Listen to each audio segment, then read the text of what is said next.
اوصل لنفسي رساله كل يوم الصبح ان انا قابله نفسي، زي ما بصحى كل يوم بحتاج ان انا اغسل وشي، واحتاج ان انا افطر، واحتاج ان انا ابتدي امارس يومي. حتى القبول هي عضله، هي عضله نفسيه محتاجه ان هي تتمرن عشان تقوى. يوم على يوم على يوم هبقى واصل لي قبولي لنفسي. وانا بقبل كمان انا محتاجه اخرس الاصوات الزمان اللي كانت بتقول لي انت محتاجه تخسي، انت شكل جسمك مش حلو، شوفي فلانه، شفتي فلانه حلوه ازاي ولابسه الفستان، انت لبستي الفستان ده على فكره وما كانش لايق عليكي زيها. كل دي رسائل انا محتاجه ان انا اخرسها.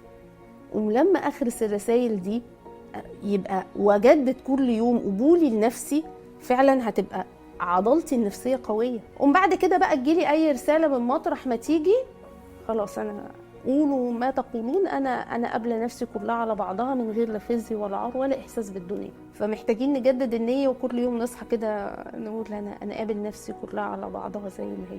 وعلى فكره مش الاناث بس، الاناث والذكور الاثنين محتاجين يقبلوا نفسهم طول العمر.